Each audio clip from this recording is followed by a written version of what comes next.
Tonight, we are going inside the Dallas Cowboys analytics department thanks to David Howman, who had a four-part article series over at Blogging the Boys, going behind the scenes and talking to people inside the organization who shed some light into how things have gone inside that analytics department. So, ladies and gentlemen, let's get to it. Here we go.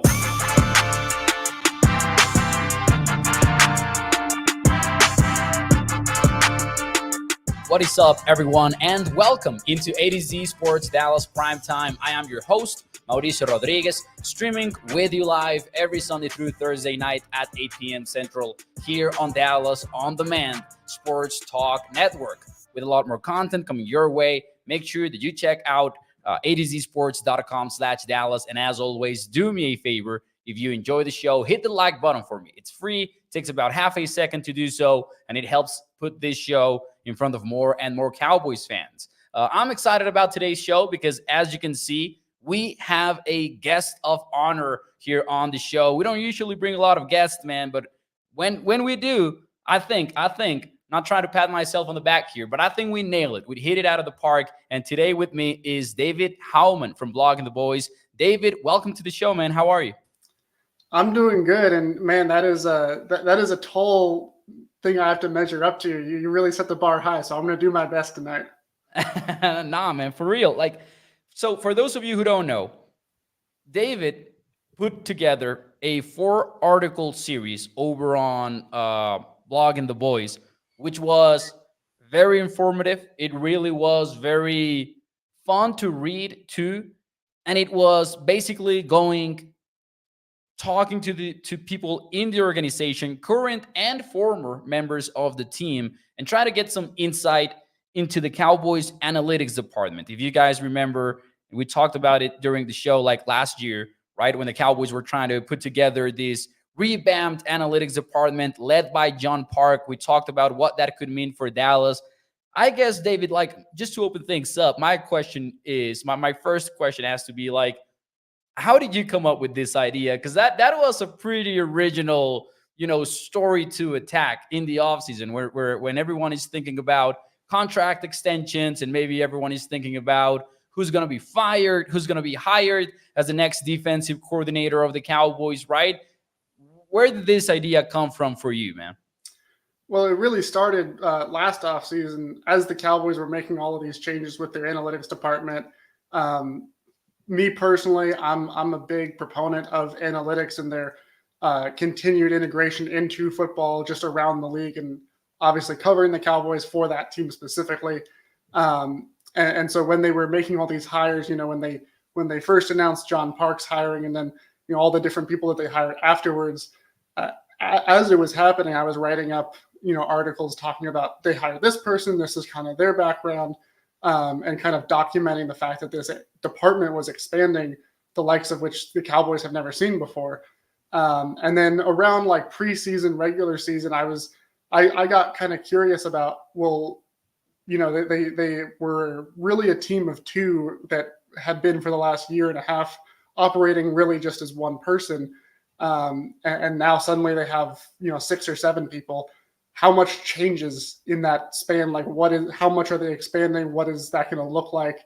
And so I just kind of started asking some questions, and I was like, I don't know if this is going to lead anywhere.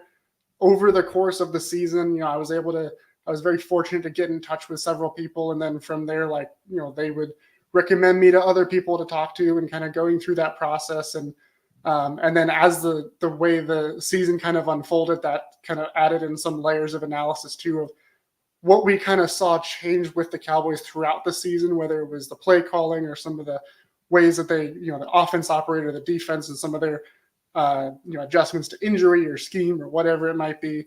So it was an interesting ride, not only just evaluating the season, but also in the back of my mind being like, oh, and how does it also, impact what I'm kind of, working on in the background. And so then at the end of the season was kind of the right time to put it all together and put it out. So I'm happy to hear, some nice reception from you, and glad you read it. Man, I was telling you before we went live, and this is also for everyone listening, man.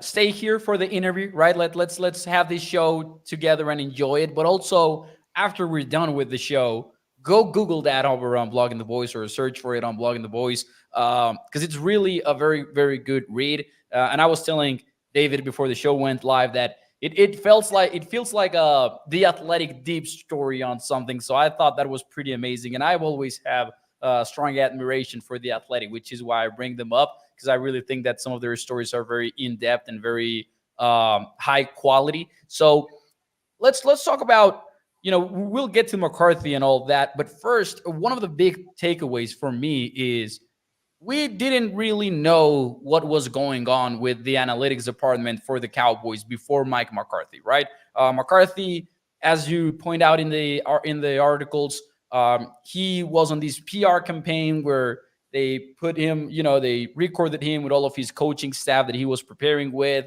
and he was talking big about, we're gonna go deep into analytics, and I have a newfound belief in analytics and all that.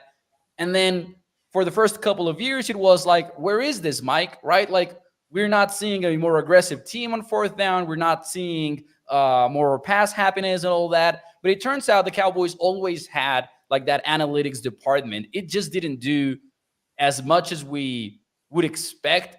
And apparently, out of what the Cowboys would expect based on your findings, David. Yeah. So, I mean, I want to start by kind of like explaining analytics, because this is like it's become such a hot topic in the NFL world, and it's a word now that like gets thrown around even on broadcasts. Joe Buck will say, "Oh, the analytics say go." Yeah. Like, what does that actually mean? And, Yeah. I mean, simply put, analytics is just taking all of the stuff that football coaches and scouts have already been doing and looking at and just automating it, instead of having to watch hours of film to generate, oh, this team likes to run this concept on third down, so we know to prepare for that. It's, taking all the player tracking data and running a system to, easily calculate all of that. It's just taking the information and making it a little easier to manage, which then there's other applications that can come from that. So like with fourth down decision making, that's kind of the go-to example of analytics integrated into football now. And really I guess the hot button topic when discussing analytics, because some people out there don't like the aggressive approach on fourth down. But really, when Joe Buck is saying analytics say go, it's looking at win probability and how much your odds of winning increase from going forward and being successful relative to the potential loss and win probability from going forward and not getting it. And kind of it's risk assessment really is what it is, but it's using data and science with a preset like determination of parameters of how much a team wants to risk it, to be able to make a more clear decision, as opposed to a coach just relying on their gut instinct. Some coaches really like it. Mike McCarthy has generally, leaned into it a little bit more. Dan Campbell has certainly leaned into it a lot.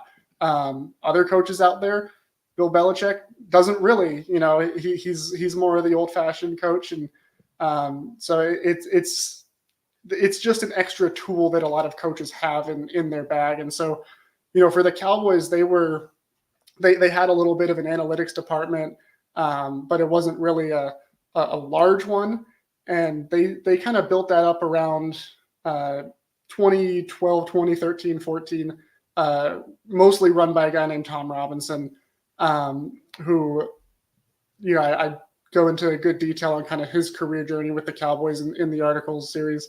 And, around the time that he joined the Cowboys around 2009, and then kind of rose through the ranks when he got to the point of being kind of in charge of the quote unquote analytics department, as small as it was at the time. That was around 2014, right around the time when Will McClay kind of ascended to his current role.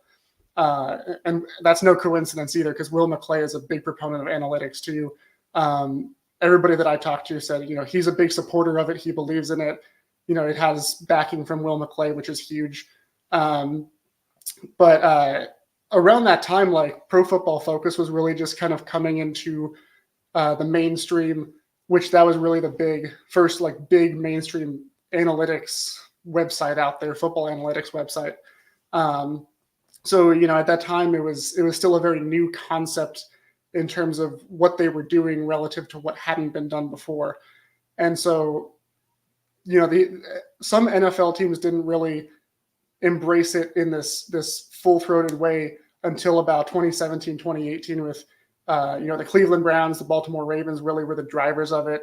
The Eagles had already, been kind of doing their own thing, but they really, expanded it over that time too. So it was kind of a fairly recent trend of teams having really big departments dedicated just to analytics and incorporating that into the football decision-making in-game. And the Cowboys just kind of, they fell behind the curve a little bit. And, that was part of Mike McCarthy's approach was we're going to beef up our analytics department. We're going to make that a core piece of what we do. But then from when he got hired to now, obviously, there was a little bit of a rocky road getting that actually built up until now.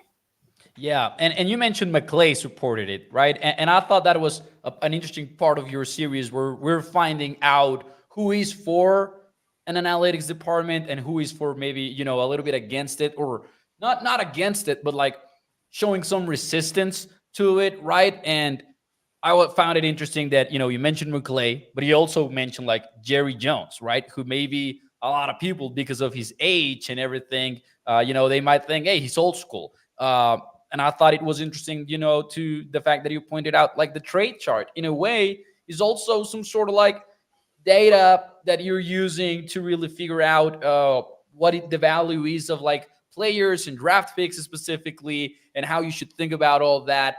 And then Jason Garrett, like the Jason Garrett nuggets that you had in there, man, those were interesting, where you're showing that, hey, Jason Garrett, sure, he wanted some reports, some specific reports, like the 4th-and-1 stuff, where Jason Garrett goes to the analytics department and he's like, man, should I be running with Zeke or just sneaking it with Dak Prescott? But that's like a very tiny type of like sample that he could get out of the analytics department. But you point out that maybe when the analytics team was like, well, we should be passing the football more often in 1st and 2nd down, that maybe Jason Garrett was a little bit resistant to all that. Yeah, and Adam Vonderhaar was who was talking about that. He had been kind of the number 2 in the analytics department under Tom Robinson for a couple of years. He's now with Sumer Sports, which is nice. Another company kind of similar to PFF. Really great site. If you haven't checked them out, go ahead and do it. They're a great resource. And he was kind of talking about that, where like, Jason Garrett would come to them and, ask questions and like, hey, like, what do the numbers say about this? What do the numbers say about this? And sometimes he would act on that. And sometimes if it came back and, Adam had said like, if I'm telling him to go for it on 4th down more often, he's probably not going to listen to me. 1, because I'm not a football coach, and 2, because Jason Garrett was naturally a little more conservative on 4th down decision-making. Whereas a coach like Mike McCarthy, even back in Green Bay, he was generally one of the more aggressive coaches on 4th down. He was generally one of the more pass-happy play callers over that time.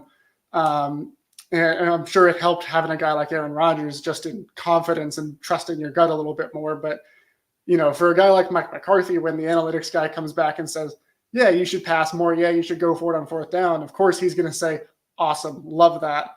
Nice, yeah. And it just kind of, there's, I'm sure there were also instances where, the analytics team would come back and tell McCarthy something, and he would kind of say, that doesn't, I know the numbers say that, it just doesn't really sit right with me. And I think that's probably the case to some extent with all coaches. They want to have the information, they want to have those tools available. But that doesn't necessarily mean that they're going to just do whatever the analytics guy says. And I think, when you get into some of the conversations about, some of the anti-analytics people that are like, it's ruining the sport, it's taking it over. There's always this narrative of like, the guy, with the glasses and the pocket protector is like holding a gun to their head and saying, you have to go for it here. Yeah. And yeah. I mean, the coach still has the final say. He's got autonomy over the team. They're still making the decision, and they kind of get to decide how much they trust those analytics people. And it's a give and go, because these coaches have been doing it for decades. They're going to trust their gut at the end of the day to some extent. I'll just say, man, and this is just a parenthesis here. I don't get the whole analytics is ruining the sport discourse because one, it's not like they're convincing teams to punt the football. It's not like they're convincing teams to, run the football more. Like they're giving us, for the most part, like more explosive offense and more aggressiveness on the football field. And then there's, of course, like all that goes on the defensive side of things, which maybe is not as discussed as the offensive side of things. But if anything, like it's making the sport more fun and better too. So, and giving us more competitive games. We talk about the NFL being like this super competitive league, and I would bet like a small part of it, at least, if not a large one, is like everyone catching on. And you see the charts where NFL teams in general are going for it more often. They're throwing the football more often on early downs as well. So it just makes sense. But also, I'm going to fast forward maybe a little bit too much here to the McCarthy era here into the 2023 season. So the Cowboys rebuild it all, right? In ahead of 2023, you mentioned it. They get John Park and they start growing and expanding into a size that they had never had for their analytics department. And among those hirings, you have even somebody coming from the MLB, right? They're coming from Major League Baseball with the Tampa Bay Rays, which is known by all baseball fans as like the cutting edge analytics team in baseball because they've always been that and they don't care. They'll poke pitchers even if they're hot. They're like, nope, you're not pitching. You're not facing that batter for the third time. But now you're making the transition to football. So there's an aggressive shift within the organization in that sense. And maybe for the first few weeks of the season, we're like, oh boy, this is an old school offense, West Coast, quick passing and running the football. This does not look very analytically. And I think during the season, we're like, does that mean McCarthy's just like not listening to them? Or are the numbers just maybe, do they need to crunch the numbers like Michael Scott says in The Office, right? Like hit crunch in the numbers to see if you're going to throw the football a little bit more. But no, it turns out that maybe they didn't even have time to really advise the coaching staff. And then at the bye week, we do see a shift. Based on your article, like, would you say, like, it is fair to say that a large part of that famous bye week in which the Cowboys offense entirely changed its approach, is it fair to say that a large part of it was the analytics department?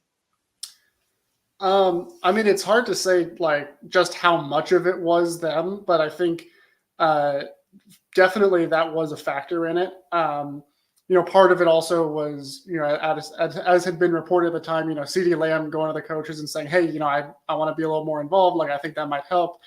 Some of it was just Mike McCarthy getting more comfortable calling the plays again, getting more comfortable with Dak Prescott building chemistry with Brandon Cooks, what have you. Also health of the offensive line, until that 49ers game, they hadn't had all 5 starters playing together.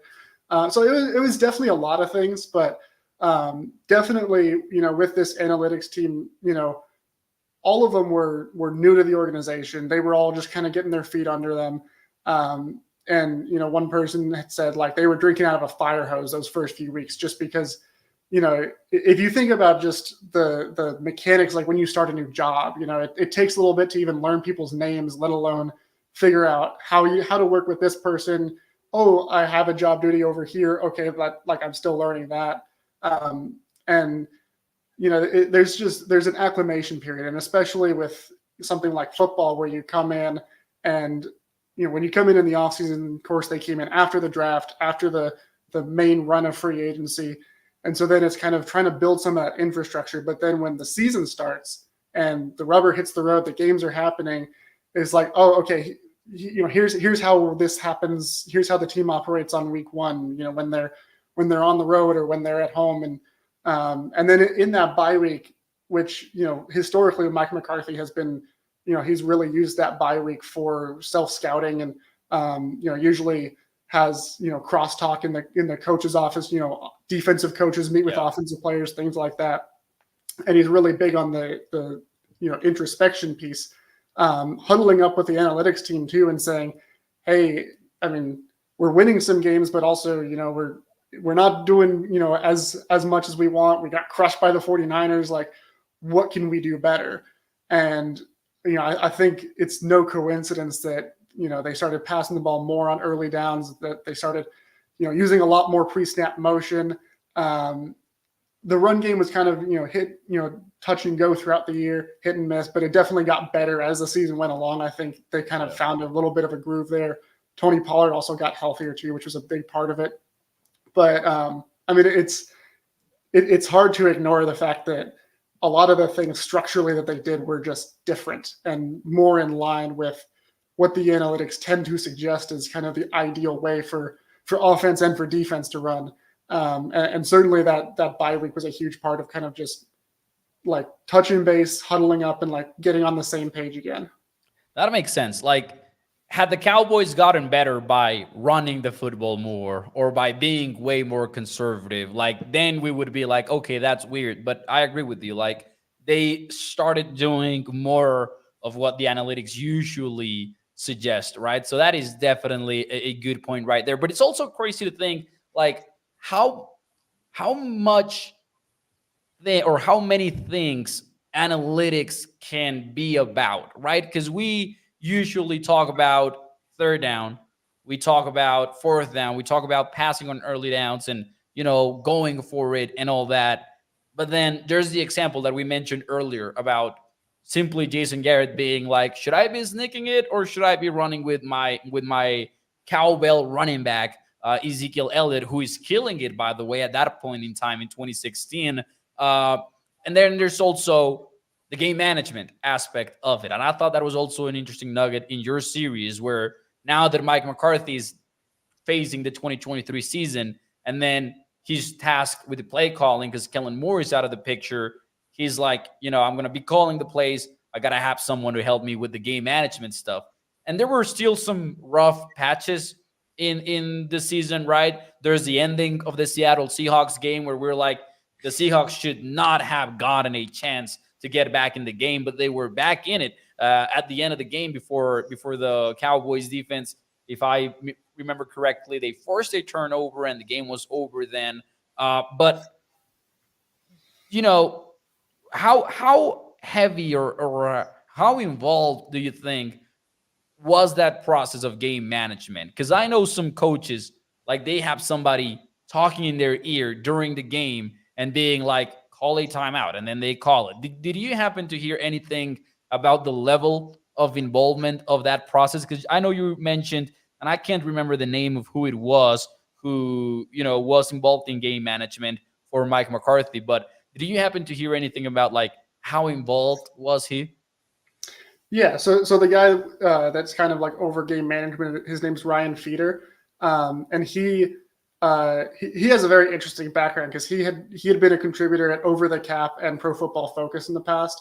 Has a background in economics and like business analytics, and obviously also a background in football. And he had actually been I think he had been in Green Bay the last 3 years that McCarthy was the head coach there, helping out with the analytics side.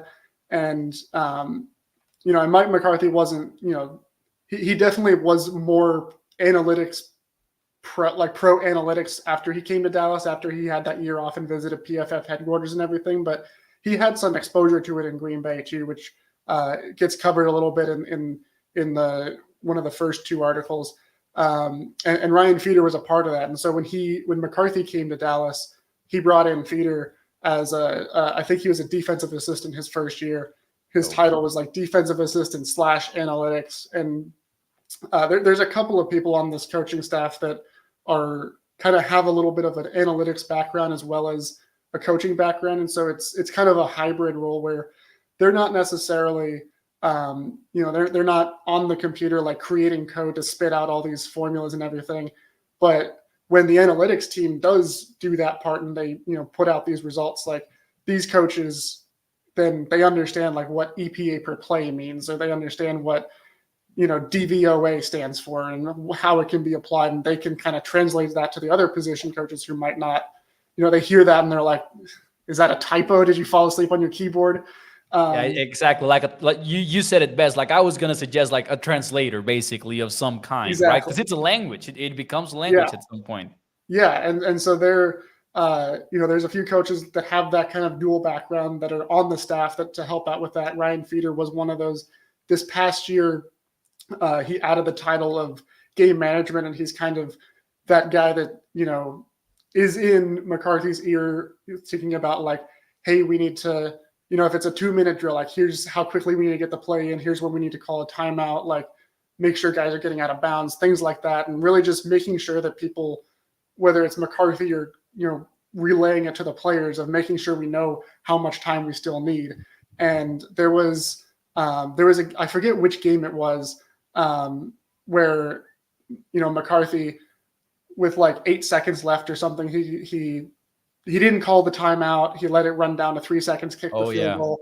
And after that game, he was saying like we had decided ahead of that drive, like it was our like cutoff time was like 7 seconds, of like if it's 7 seconds, like we're just gonna go for the field goal at that point. And he was like 8 seconds versus 7 seconds. I didn't think it was close enough to where I was like, we're just gonna go with the field goal. And so that when he says like that was our predetermined cutoff time of 7 seconds, that's something that's, well, I can't say for an absolute fact, but from what I know, and like that's probably a conversation he's having with Ryan Feeder at the start of that drive of like, what's our cutoff time of where we're going to say, all right, there's not enough time, we're just going to go with the field goal. Yeah. So it's a very collaborative process, obviously, with McCarthy and all the experience he has as a play caller. Sometimes, just like with other analytics things, like if he's really feeling it, he's like, I'm in my bag right now. Like he might just go rogue and do his thing. But for the most part, they have those conversations ahead of time to know how much time do we need for this play? How much time do we need here? Like when do we just go for the field goal? And that's becoming a very common setup around the NFL too, with so many offensive-minded head coaches that call plays. And so this wasn't really like a revolutionary thing the Cowboys did, but Yeah. it was something where they hadn't had it. They were a little bit behind the times on it, and now they're kind of caught up. But it's also fun to see like how, like you mentioned the word collaborative, right? Where there's so many people that are involved in this that you don't sometimes like really grasp it. Like, we praise McCarthy for, building this analytics department in the first place, but there's also a lot of support throughout the team. Everyone, or not everyone, but like your average diehard fan knows who John Park is because he was very heavily covered last offseason, but not everyone knows who Sarah is, who you describe as a real star in your article, or every one of these guys. And, when we are talking about like the translators, right? Like Ryan Feather, for example, they're also translating it, like they're also translating likely the coaches' input to the analytics department, right? Because maybe the analytics department is like, man, I don't know what any of this football terminology means when you get deep into the weeds to coach speak, right? And then I do think it's the right process for the coach. And I'm very, very, very pro analytics and pro data and use the data and everything. But if there's ever a time where a coach is like, man, screw it, I'll do this instead, I sometimes also understand it, because I also feel like, well, if the cornerback is playing off coverage, like if he's playing soft coverage, and maybe that lights something up in your mind, maybe you'll do this instead of that, right? If that B gap to the weak side is open, maybe you'll do this instead of that, right? And there's like 1,000 variables that go into that game, where maybe I can understand the coach is going quote unquote rogue sometimes. Now, where it gets interesting moving forward too is ahead of the 2024 NFL season, does a full year of work where the new analytics department is not worried about, you know, uh, getting like the onboarding process to the Cowboys, and where you're not waiting for the bye week, but you already know what you want to do on offense.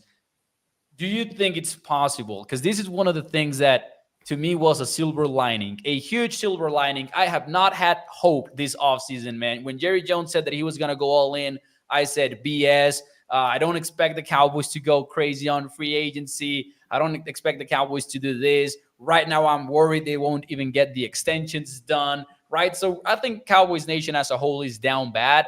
But I do think there's some silver lining of hope after reading your articles in thinking McCarthy might still be that same aggressive play caller that he was between the bye week and the end of the regular season, and that then for some reason also disappeared in the playoffs. Could it be that now we get that unleashed version of Mike McCarthy throughout an entire year? What's your take on that? I mean, we'll see. Yeah. It having covered the Cowboys for a good portion of time. I've learned to never think that I know this team. They're always going to throw a curveball at you. Yeah. But I mean, from what I know and from what I've seen, I would tend to agree with that characterization. I think, as I had kind of written in the article, like by the end of the season, they kind of had everything in its right place with this analytics team and kind of got into a good, workflow of how how they're going to generate their weekly reports, how that gets translated to the coaching staff, how that then gets implemented into the game plan and then passed on to the players. And it's been a very integrated approach from the analytics team to the coaches to the players. And that's one of the things that, people were raving about John Park, especially saying like, he speaks like a coach. There's not, like nice. you were saying about the translation of, some of them certainly, have a very strict analytics background. Bryant Davis, who you mentioned, who came over from the Rays, having experience in the MLB, like he literally doesn't have the NFL experience, but he knows what he's talking about when it comes to data science and sports related data science. But with John Park, from what I heard, was like, he speaks in coach speak. Like he doesn't even use the word analytics. He talks about like, we're doing our part with our experience to gain an edge. Very similar verbiage to what Mike McCarthy uses in general of like, I'm trying to win on the margins. I'm trying to get an edge over this team. Like if there's something we can exploit here or there, offense, defense, or special teams, like we want to find it. And if we find that through the data evaluations, great. If we find it through film, great. If we find it just from coaches that had previous experiences against this other team, like great. And, John Park, from what I have heard, is he's not someone who, when they get something right that came from the analytics department, he's not going to go and say, see, this is why, you got to trust analytics more, which gets a little bit more buy-in from everybody else too. And so it's really helped kind of grow that relationship. As well as the fact that all these people in this department, have demonstrated a wealth of knowledge. And, I'd written in the article about Sarah Malapale, who came over from the Ravens. A couple people really raved about her, but also people said, it would not be a surprise if in a few years, any one of these people that John Park hired to Dallas ends up getting hired to run their own analytics department somewhere else, because they're all that good. And they're all kind of, doing their own thing and having some level of autonomy within the department to where, it would make sense for a team that wants to beef up their department to come looking and, pinpoint one of these individuals. So I think at least as it relates to in-season workflow, like I think they've found a good groove at this point, found a good rhythm. Now, that being said, we're going into the first full off season with this department. So, like I had said before, they weren't there for the draft. They weren't there for free agency. They weren't there for contract negotiations and all of that. So it's going to be interesting to see how that also impacts how they're going to approach it with, discussions about the Cowboys aren't expected to re-sign Tony Pollard or Rico Dowdle, probably let him test the free agent market. I think that probably reflects a more analytically inclined approach to the running back position. Maybe some of the ways that they will try to manipulate the cap a little bit. But, as far as, Jerry Jones, I know he said we're going to go all in. It begs the question, what does all in mean to him? Yeah. I mean, I don't think that they're going to be big spenders in free agency, mostly just because they literally can't afford to do that just yet. Um, Got to do a few restructures and things. Um, but I do think, a year ago with the trades that they made for Stephon Gilmore, Brandon Cooks, those were shrewd moves. Those were areas where they were able to get, really talented players for a relatively low cost. I think we'll see a similar approach, whether or not something actually comes to fruition. But I think the same logic, the same thinking of, we need to prioritize, the money positions as opposed to like drafting a running back really high, drafting a linebacker really high, and finding value at the positions where you can find later in the draft or kind of in the free agency bargain bin. Yeah, man, that's something that also caught my eye when reading your article, and I was gonna ask you about that. Like, if this analytics department changes anything that this team does free agency wise, like huge props to them because they're not that flexible, right? Like we know they're not, right? Of course, like they took those baby steps in the right direction, trading for Gilmore, trading for Brandon Cooks, and the Trey Lance trade maybe was a little bit different context because you were not adding like that veteran impact player like with Gilmore and Cooks, but it still was relatively aggressive, right? To give away a fourth round draft pick to get somebody that maybe was not even gonna like he didn't make the active roster once, right? So they have shown more aggressiveness, but I'm intrigued to seeing like if we got to talk about Stephen Jones here because that's the guy that you got to change his mind, right? He's the de facto GM, especially for free agency related stuff. I understand for the draft, it's Will McClay show, and we have seen it, right, with the behind the scenes audio and video, for example, of him swaying the Cowboys into picking Massey Smith over Matthew Bergeron last year. But man, if this analytics department can be like, Stephen, here's why this works. Here's why we shouldn't worry about this cap hit. Let me explain to you what an option bonus is, right? Like I'm just making up stuff right now, but like, the Cowboys, man, I refuse to buy into that idea just because I don't want to get my heart broken. But that would be a massive achievement by the analytics department if they do get that. Yeah, and I mean, again, I'll hedge my own bets and just say again, there's really just financially cap wise, there's only so much they're going to be able to do. So I'm not expecting a big Derrick Henry deal or Yes. Xavier Howard. I don't know what his market will be, but probably not going to be realistic for Dallas. Any of the big names, we're going to see the Cowboys connected just because that's what agents do, and they want to get the big names to get more visibility. But I mean, I know Stephen Jones was also in the hiring process that landed John Park and kind of the process of building out this analytics department. He was pretty involved too. He wasn't necessarily like leading the search, but he was, very consistent throughout the process. It was something that ultimately he was supportive of and, was involved, and it has his backing. And so this isn't necessarily, it's not like Mike McCarthy brought these guys in and Stephen Jones was like, okay, you can play on your computers during the football games, whatever. So I really do think, just based on what I was able to learn, that Stephen Jones is listening to the analytics team. But of course he very much trusts Will McClay. He very much trusts Mike McCarthy. So he's going to take a whole lot of people's opinions into consideration as they go through this process. And I think it'll be really interesting to see how they approach it. But I'm hopeful. I think in general, just from an infrastructure setup, they've got a lot of things in place now to kind of set them up for better success, for better process going forward. May not necessarily translate to better results all the time, but I think having the process in place is a good first step. And from what I've seen, they definitely have that set up now.